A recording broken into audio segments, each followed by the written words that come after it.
ভারতীয় দল যখন টি-20 ওয়ার্ল্ড কাপ জেতে তখন বিরাট কোহলি, রোহিত শর্মা এবং বুমরাহের মতো বড় খেলোয়াড়দের পাশে দাঁড়ানো একজন মানুষের অপার আনন্দ তার উজ্জ্বল হাসিতেই প্রকাশ পাচ্ছিল। এর আগেও ভারতীয় ক্রিকেটের উত্থান পতনের প্রতিটি মোড়ে দলের পাশে দৃঢ়ভাবে দাঁড়িয়ে থাকা থ্রো ডাউন স্পেশালিস্ট রাঘবেন্দ্রকে পর্দার আড়ালে থাকা নায়ক বললে ভুল হবে না।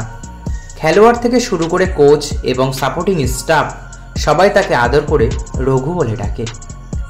উত্তর কন্নড় জেলার একটি ছোট শহর কুমতা থেকে এসে রঘু অনেক সংগ্রাম ও বাধা কাটিয়ে আজ টিম ইন্ডিয়ার ভিত্তিপ্রস্তর হয়ে উঠেছেন। রঘু ছোটবেলা থেকেই ক্রিকেটের প্রতি অনুরাগী ছিলেন, কিন্তু তার স্কুল শিক্ষক বাবা চাননি যে ছেলে এই ক্ষেত্রে উন্নতি করুক। অনেক চেষ্টা করেও তিনি কোনোদিনই রঘুর খেলাধুলার প্রতি অনুরাগ বুঝতে চাননি, কিন্তু রঘু যে কোনো মূল্যে তার স্বপ্ন পূরণ করতে বদ্ধপরিকর ছিলেন, তাই তিনি বাড়ি ছেড়ে চলে যান।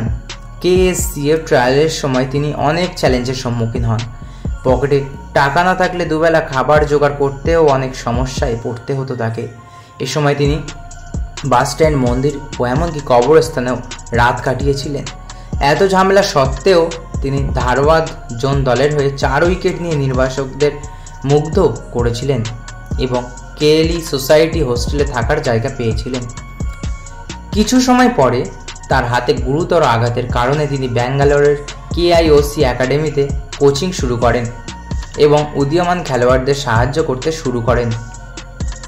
তার সংকল্প এমনই শক্তপোক্ত ছিল যে অল্প সময়ের মধ্যেই তিনি কর্ণাটকের রঞ্জি দলের সাথে কাজ করার সুযোগ পেয়ে যান। যদিও এর জন্য তিনি কোনো অর্থ পেতেন না, তবুও তিনি সর্বান্তকরণে খেলোয়াড়দের সাহায্য করতেন।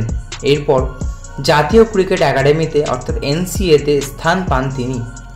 2008 সালে রঘুর ক্যারিয়ার একটি বিস্ময়কর টার্নিং পয়েন্ট আসে এবং তিনি BCCI-এ যোগ দেন। রঘু নেটে 150 থেকে 155 কিমি পার ঘন্টা গতিতে বোলিং করার জন্য পরিচিত।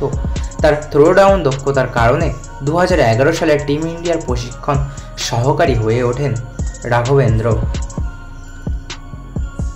বিরাট কোহলি এবং MS ধোনির মতো বড় খেলোয়াড়রাও ভারতীয় ক্রিকেট দলে তার অবদানের প্রশংসা করেছেন। বিপক্ষ দলের বোলার 135 কিমিতে বোলিং করছে বা 150 কিমিতে বল করুক, বিরাট কোহলি বা রোহিত শর্মাদের খুব একটা অসুবিধাতে পড়তে দেখা যায় না। তার জন্য এই ব্যক্তিকেও ধন্যবাদ দিতেই হয়। অনেকেই হয়তো এই ব্যক্তিকে চেনেন না। আসলে বিশ্বের যে কোনো দলের বিরুদ্ধে, বিশেষ করে পেস বোলারদের 140 কিমি 150 কিমি গতি খেলা খুব একটা সহজ কাজ নয়। আর প্রতিপক্ষের 145 অথবা 150 কিমি গতি খেলার জন্য নেটে অন্তত 155 কিমি পর্যন্ত গতি খেলার প্র্যাকটিস থাকা দরকার হয়। রঘুদা তিনি ভারতীয় দলের সাথে লম্বা সময় ধরে যুক্ত আছেন। তিনি ভারতীয় বোলারদের প্রায় 150 থেকে 155 কিমি গতিতে লাগাতার বল করেন থ্রোয়ার দিয়ে। বিরাট কোহলি বলেছেন, রঘু ভাইয়ের 150 কিমি গতি নেটে প্র্যাকটিস করে করে এখন 145 থেকে 150 কিমি বোলারদের খুবই নর্মাল মনে হয়। তো বন্ধুরা, এই ছিল আজকের ভিডিও। আশা করি ভালো লেগেছে। ভালো লাগলে অবশ্যই একটি লাইক করবেন এবং এই রঘুদার সম্পর্কে আপনার কী মতামত তা কমেন্ট বক্সে অবশ্যই লিখে দিয়ে যাবেন। এবং আপনি যদি চ্যানেলে নতুন হয়ে থাকেন তাহলে অবশ্যই চ্যানেলটি সাবস্ক্রাইব করে দিয়ে যাবেন। ধন্যবাদ।